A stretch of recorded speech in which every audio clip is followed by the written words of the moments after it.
ele não dá satisfação a ninguém. Não diz se a Via Felipe mora. E os 72 pedem que a Via Felipe mora. Porque ou ele comprova que Felipe mora, ou não pode baixar a provisória. E o Estado Real tem 48 meses, 50 minutos. Que diabo de urgência da guerra? Que já tem 6 anos, 7 anos, 20 anos, e a urgência não vai. Também isso vai ingressar. Congresso, Correio, não tem interesse. Então, por exemplo, que a medida provisória, portanto, ela está embutida naquela função anterior. Ou seja, eu tenho o quê? Eu tenho uma função legislativa desempenhada no Brasil como competência pelo poder chamado poder legislativo e o poder executivo federal. Então, a força de nós define ou é o poder executivo ou é a função legislativa. Mas, afinal, como é que isso acontece? Se eu sei que a função legislativa, ela se desenvolve de tal maneira que nós temos mais de um órgão emitido atos normativos à semelhança de lei. Aí é que vem o que eu quero, afinal, passar para os senhores e, por isso, abrir as aulas para as delegações que possam fazer. Ou seja, isso se faz à semelhança de um sistema. Sistema é um conjunto de elementos. Sistema é um conjunto de elementos que estão, portanto, colocados de maneira coordenada entre si, harmônica e interdependente. Isso é um sistema. Aquilo que nós tivemos características do sistema não se trata. O sistema jurídico, imaginado por Bert e difundido por Russell Kelvin, é chamado de sistema piramidal do ordenamento jurídico. Por quê? Sistema, pelo que eu acabo de dizer. Piramidal tem a forma de pirâmide, considerando que queria dizer que no ápice do verbo da pirâmide deve dar a lei fundamental, a lei mais importante, a lei exclusiva. Ela não tem similar, ela ocupa só o que é essa questão. Ordenamento porque é isso que ele fez. A ordem jurídica é tida como um conjunto de comandos. Para mim não é. Para mim a ordem jurídica é composta de um conjunto de juízes. Mas não dá para discutir isso aí. Se um dia o doutor Alcino se tornar o competente do leite de convidar aqui, eu escolherei, portanto, uma palestra sobre essa questão que eu acabo de colocar. Mas eu acho que não vou entrar no tempo, depois ficarão essa palestra e não irá sobre isso. Mas então, ordenamento político e jurídico, eu gosto, é a organização do é a organização do direito. Então, nesse primeiro lugar, eu coloco a lei exclusiva, a lei maior, a que eu chamo de Constituição. A parte da Constituição estarão as leis que nós denominamos de leis comuns. E esses comuns aqui é colocado esse comum em contraposição à Constituição, que é a lei privilegiada, a lei fundamental. Essas leis comuns, em regra, eles não têm o que eu chamo de hierarquização, em regra. Mas há momentos em que uma delas tem posição diferenciada. A doutora Valéria, por exemplo, toda hora está falando da lei complementar tributária, que nós não podemos tributário nacional. De ordinário, essa lei complementar, ela tem hierarquia sobre as leis orgânicas dos tributos, porque a Constituição se determinou. Mas não é toda a lei complementar que é hierarquicamente superior às outras leis. Por isso, eu posso colocá-los aqui em plano comum. LC, lei complementar. LO, lei ordinária.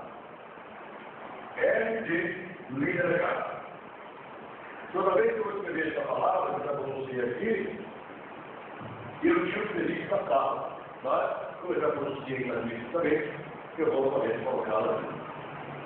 Que essa palavra é que faz falar. MP, esse não vai. MP, isso é normal. Conforme eu já defini, ela está aqui porque ela faz o papel de outra cor, ela faz o papel, portanto, de lei de 30 dias na emergência. Após essas leis, eu tenho exatamente o decreto, cuja função eu já disse qual é a dele. E abaixo, na base da pirâmide, eu tenho os atos administrativos de caráter normativo. Aqui tem o diabo, viu? Tem parecer normativo em matéria tributária, tem circular, tem aviso ministerial, tem vigimento, tem diato-regra, tem circular, tem procura do inquérito, tem tudo. O que há de triste nisso aí é que quando eu chego e vejo o inspetor de quarteirão vai emitir o ato administrativo, santo inspetor, como vai o senhor? Estou bem. Mas esse lado do conforme gostando de coisas. E eu me lembro desse Sobar. Sobar era uma universidade, mas era no Arraialzinho, Santo Amaro da Administração, onde nasceram os eminentes Caetano Veloso e Amanda Beth. Maria Bethânia. Ele estava dando entrevista à televisão e cruzou as pernas, e quando ele cruzou as pernas, havia a nova casa. Então ele fazia assim, localizou a casa dele. O senhor é acusado, então, de pegar uma palmatória desse tamanho, bater na bater na mão dos presos e outros. Sim, mas por que eu faço? Eu faço porque lá o trabalho é primeiro. Mas quando não sabe, tem a profissão, ele olhou assim no pé, olhou bem, parou de bater assim, houve bem coisa ali. Ou, em Solar, a Constituição é diafatória. Podem lá, então, mostra os senhores que a pobrezinha, ó, fica encarcada aqui, ó, de pé, que aqui fica a Constituição para a gente, e etc, Deus lá. Portanto, vejam que o importante disso aqui, tirando a brincadeira, que está importando esse assunto, o importante nós sabermos que o que busca aqui é o âmbito validez das normas jurídicas. Ou seja, eu só encontro que a norma é válida ou não, se ela é constitucional ou não, eu vou buscando um fundamento de validez de cada qual, como assim ensinou o Piauí.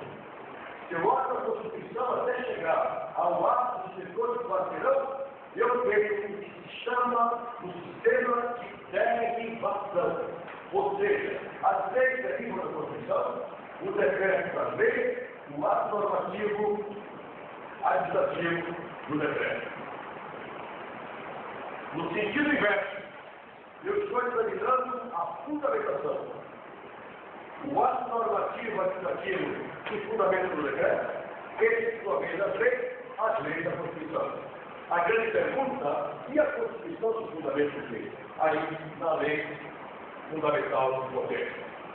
Acontece que nós, e o texto explorou, vamos apenas fazer uma pequena referência à hierarquia das leis quanto à força obrigatória. A hierarquia das leis quanto à força obrigatória.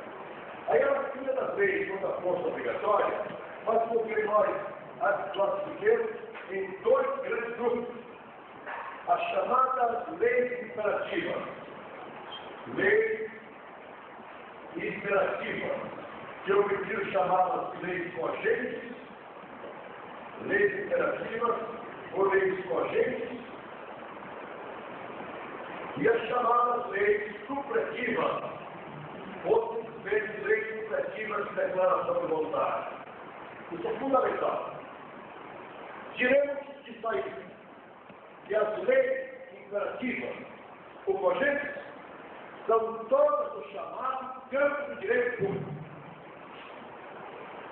E que as leis supretivas de declaração de vontade são sempre do campo do direito privado. Nas leis imperativas ou cogentes, não há possibilidade de deixar de seguir o que determina o legislador. E por isso é que eu disse que quando a lógica jurídica descreve os comandos, os modais teóricos como dizem os professores de lógica, em 3 grandes categorias: o obrigatório, o proibido e o permitido. Eu direi que todo modal teórico obrigatório revela a lei imperativa.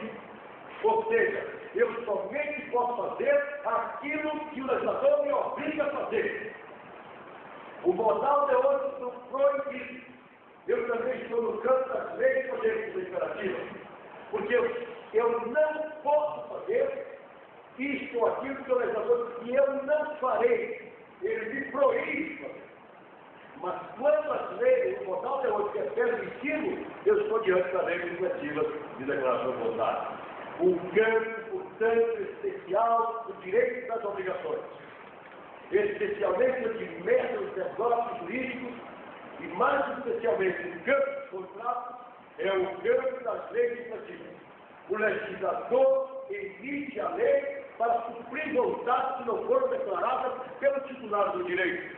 E o juiz, entre a declaração de vontade do titular do direito e a vontade do legislador, ele aplica a vontade do particular que a declarou.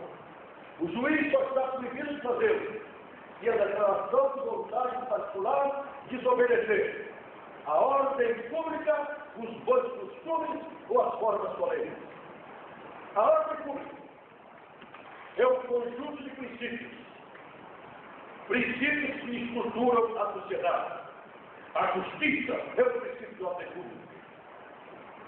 O respeito ao próximo, não praticando atos absurdos, é o princípio de ordem pública. A honestidade é o princípio de ordem pública. De ordinário, esse princípio é também um princípio dos bons costumes. Porque os bons costumes representam exatamente a moral social que está sendo, portanto, naquele momento, apreciada. E nesse caso, eu queria, como exemplo também a justiça, eu queria como exemplo o princípio da boa-fé dos contratos, eu queria como exemplo o princípio da moral sexual, eu queria como exemplo o princípio da honestidade. Portanto, o juiz não aplicará se o contrato foi feito com a mocinha que roda a bolsinha, uma pessoa, né? Nunca sabe. Eu vi ali nas ofertórias, 11 horas da noite em São Paulo, uma criatura que ninguém volta a defeito. Rodando a bolsinha assim, a gente olha, igual mesmo. Mas é melhor, na dúvida, só desistir. Porque a rigor, eu só posso ter uma pessoa, eu posso ter uma bolsa e um trabalho. E essa pessoa, então, ali, rodando a bolsinha, passa alguém e é ingrato, faz um contrato, tem um preço, passa o preço para entregar ao patrão dela e fornece a hospedaria para a realização do negócio, para a prestação do serviço, o seu contrato de prestação do serviço. Aí, vários senhores magistrados estão aqui, deixa que eu saber entre as partes.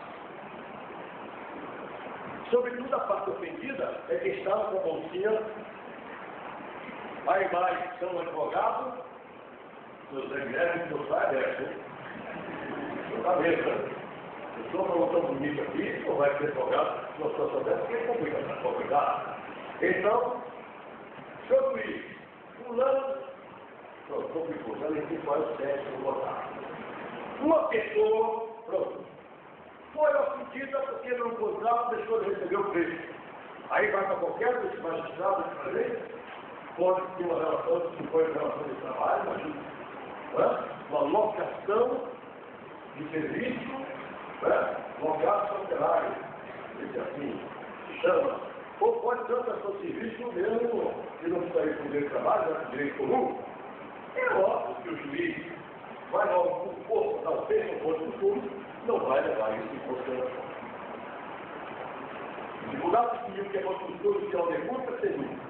Mas eu falei da forma solene. E a forma solene, às vezes, há atos políticos que só podem ser praticados de uma maneira, como o legislador determinou. Também, aí, não há que falar em lei específica. Quando é que termino eu dizer o seguinte: falei de direito público, falei de direito privado. Disse que é evidente que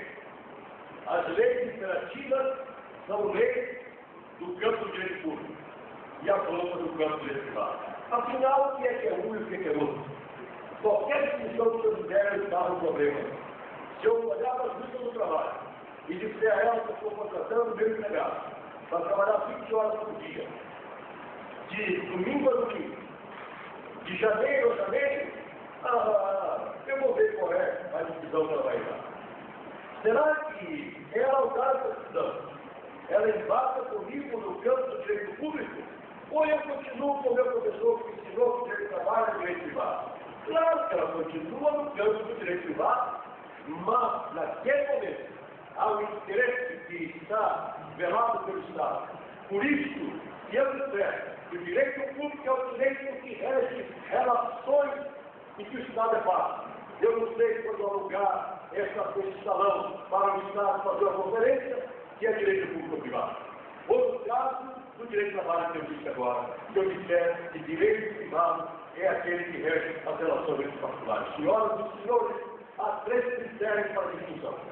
O primeiro critério é o agente. Haverá sempre direito público quando o agente for Estado. Haverá sempre direito privado quando o agente for particular. Segundo critério, concomitante.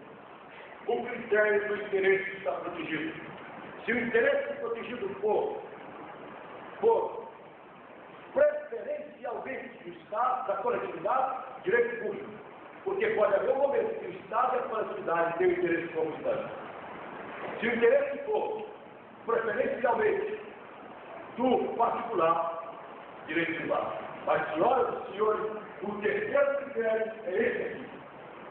Que a norma estiver discriminando por cogente, direito público, ou subjetiva de declaração de vontade, direito privado. Por aí, vai ser impossível distinguir os dois. O senhor diretor tinha pensado em fazer a palestra em 50 minutos.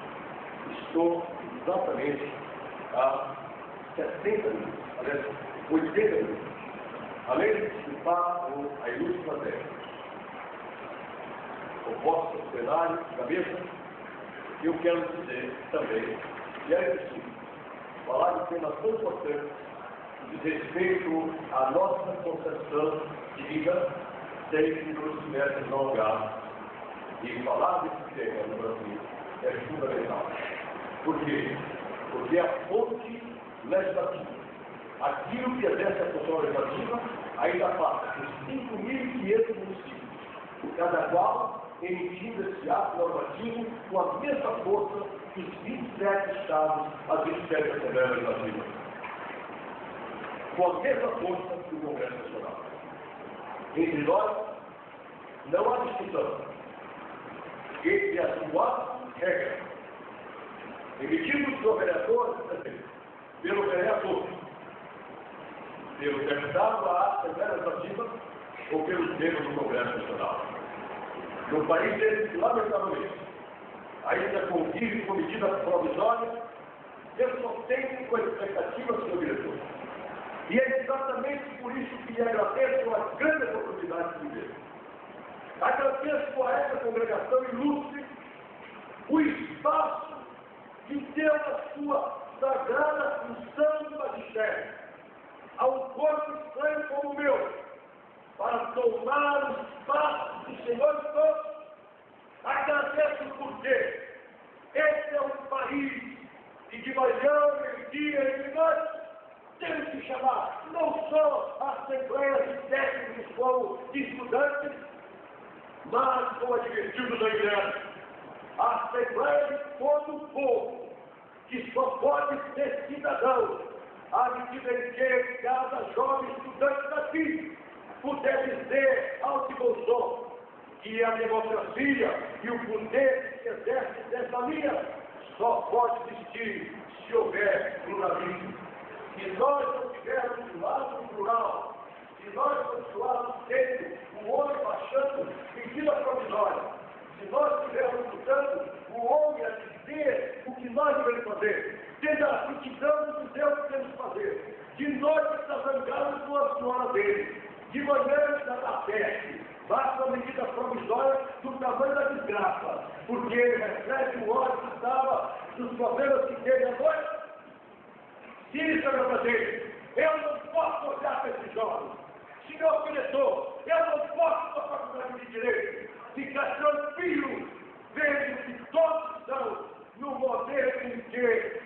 essa é a democracia do meu país. A medida provisória, a cada medida provisória, a cada medida provisória.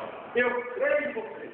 E é por isso que de joelho eu agradeço a Deus essa oportunidade. E faço isso de joelho, com oração que eu invoco, com oração que eu dirijo a Ele, Pai iluminado, o Espírito Santo é iluminado, para que nós façamos esse país, a democracia que nós queremos, e que vai ter, porque ela é nós e é nosso.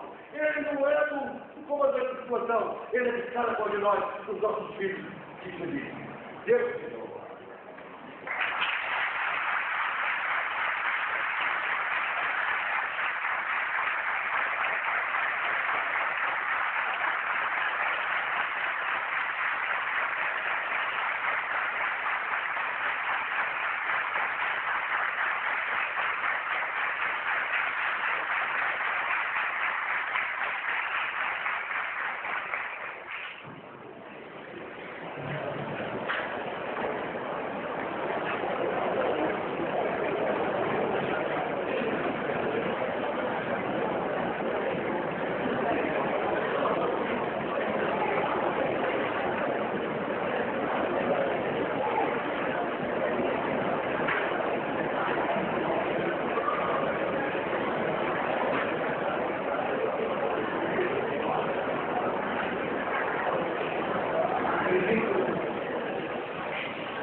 Acredito que o convite do doutor Rivaldo nos vê hoje, agora, nós temos uma situação para cultivar novamente. Queremos dizer que a passagem para o Governo Velho, nós temos que Vossa Excelência puder estar vindo aqui mais uma vez, grande Deus pelas suas palavras. Em nome da congregação dessa faculdade, tenho a honra e a satisfação de passar a voz de Vossa Excelência as nossas homenagens.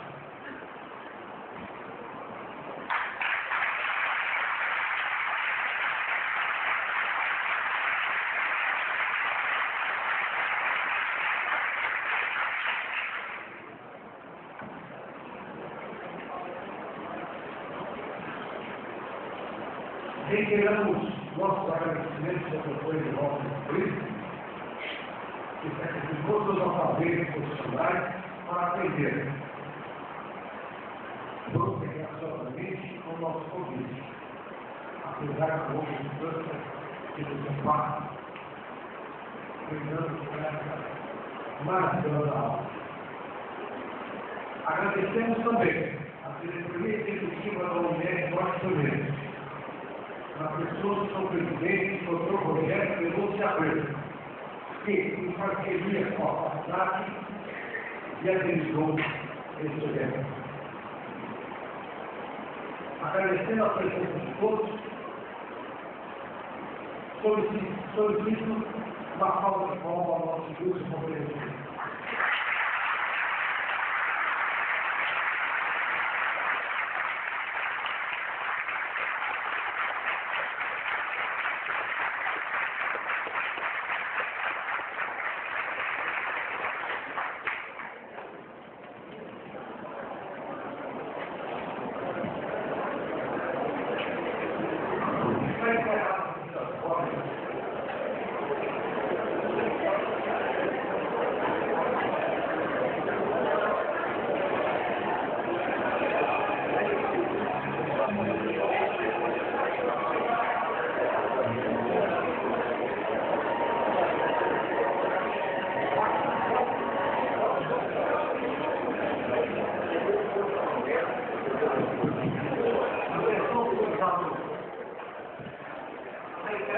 Será a discussão de baixo.